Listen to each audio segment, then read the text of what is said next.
Hey folks, my name is Michael Cox. Welcome to the Heart Work Podcast.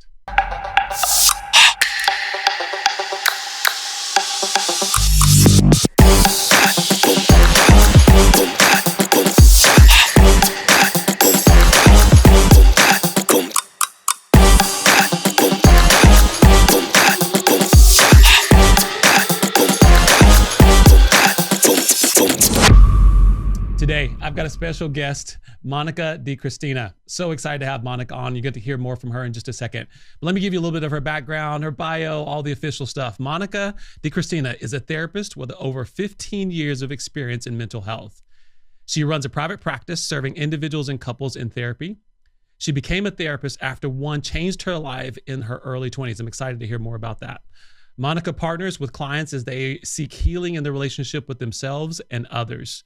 The intersection of her training, years of therapy experience, her personal journey, and creative style inform her perspective. In addition to her work in the therapy office, Monica shares therapeutic content through her Still Becoming podcast. So in writing and speaking, and in her new book that is out now for you to get, it's called Your Pain Has a Name, a therapeutic intervention to understanding your story and sorting out who you are from what hurts. Welcome, Monica. Thank you so much for having me. I'm so excited to be here and to chat today. Yeah, me too. I'm excited to have it. Tell us a little bit more about yourself. We got the official stuff down, but Yes. love to hear it from your mouth. Tell us a little bit more about who you are and what you do, all that good things. So I am a mom of three, and I'm married, and I run my own private practice in Atlanta. And like you said, I became a therapist because one changed my life. And I remember where I was sitting in a Dunkin' Donuts with my now husband when I said, that's what I want to do with my life. I want to help people like he helped me, because it's so lonely to be hurting and not know why. And that's really the heart behind my work in the therapy room and my work on the podcast and my work with my new book. Okay, very nice. So I don't know if I realized, Monica, just so everybody out there in the world knows, Monica and I are colleagues in restoration therapy. We'll get to that a little bit later. But I don't know if I realized that you had 3 kiddos and 2 of them are teenagers. Yes, absolutely. Yeah. I've got one driver and another driver on the way, and now a middle schooler. So yeah. And you got to sell a couple more books, because I've got 2 drivers, 3 teenagers. Oh my gosh. It's a whole nother expense to have folks driving insurance. Insurance alone is wow. Yeah. So we got to get after another book so you can sell some more to pay for those things. That's right. That's good.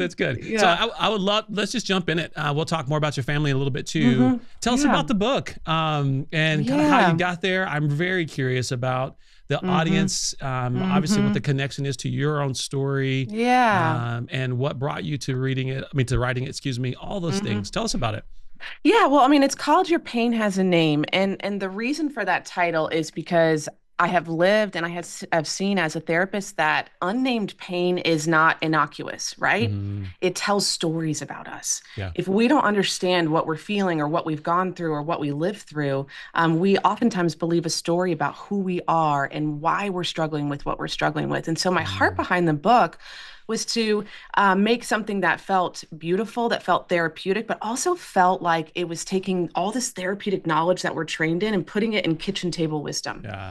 So that, it could just be an easy, accessible read for people to sit with these different ideas. And I talk about what naming your pain is, why we go so long without names. And then I help people walk through, naming different pains. And finally, this is where our RT, where we, share the same training, really comes in, is separating who they are from what hurts. That this isn't your identity. You're coping. How you've coped with your pain is also not your identity. And helping people return to who they are, because we're not going to live a pain-free life. I'm not going to sell a self-help book like that's out there that, I'm not going to solve your anxiety in 3 steps, but I am going to help you, do the slow work of separating your God-given identity from who you are, from what hurts. You're giving us all kinds of information. But I would love to jump back just a little bit in like the title, Your Pain Has a Name. Obviously the work that you and I do in the therapy world. But for you, for your perspective, why is it so important to name it? Like, why get a name? Why Yeah, yeah. have something there? From Yeah. your perspective, why is it Yeah. important? Yeah. Well, I'll say personally, what I lived was I struggled for years with an undiagnosed anxiety disorder, undiagnosed early traumas. And when I didn't have a name for that, I Hmm. concluded, like a lot of people do, well, something's wrong with me. Huh. I'm just bad. You Yeah. know, I'm screwed up. I'm unlovable. And what I found is that finding a name for that pain unlocked not only the truth of who I am, but unlocked moving Hmm. into more healing. Hmm.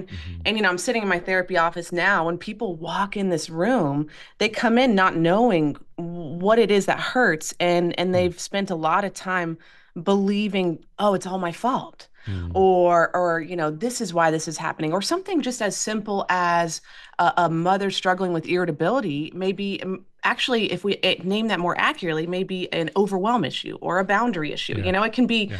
naming big things like trauma or naming everyday things too. Yeah. Yeah. Yeah. You're hitting that kind of very simple, that there's a problem. We got to know what the problem is to get the solution, right? Yeah. We Yeah. can't Mm-hmm. identify truth. We can't identify Mm-mm. Yeah. real identity if we don't know what we're Mm-hmm. combating. That's right. We can't heal what we can't name. Yeah. Yeah. Yeah. We really can't. And it's a simple concept, but I think you and I probably might both know in this work that we do, things get misdiagnosed all the time, whether it's an Yes. official diagnosis or not. A lot of it is an investigative work, is Hmm. sort of a curiosity, almost like a Sherlocking of your life is what I call it. Like Yeah. really being curious about what's going on and what happened. Yeah. Yeah. This wasn't on the plan, but I think it's definitely a good Yeah. place to go. But like, Yeah. so what do you like right now? What do you find? Because I think you're again, title of your book, the work that you've done or Yeah. doing. What are you finding right now? Because we have a society where everything is right before us. We're on a podcast, right? Something Yeah. that's going to come up on an Yeah. electronic device or whatever it might be, Yeah. and everyone's looking for that quick solution. Like, I need it Yeah. right now, like my food. But Mm-hmm. what you're talking about is there's an exploratory process. There's some Mm-hmm. digging. There's some things that are happening in an individual life to be able to, one, name Mm-hmm. it and identify Yes. it, Mm-hmm. and then a process for Mm-hmm. getting grounded in truth and finding healing, Mm-hmm. finding truth, Right. those kind of things. What are you seeing in that arena Mm-hmm. of, you're describing a process, and Yes. many people day to day don't want to do a process. I think that's such an important point. I love the fact that mental health has been more destigmatized and is all over social media. I think that Mm, that's a win. It's for everybody. What I don't love is probably an unintentional byproduct, which mhm. is that quick fixes are sold. People are going to TikTok and Instagram to diagnose themselves, and the hardest part about that, though, I think, is that it's hurting people that are looking for quick solutions, Mm, and quick solutions often don't work. And then hurting people are left with this even more hurtful conclusion that, oh, it worked for everyone except me. yeah, yeah, yeah. Oh, I'm just the exception to this thing with a Mm, million followers that heals everybody, yeah.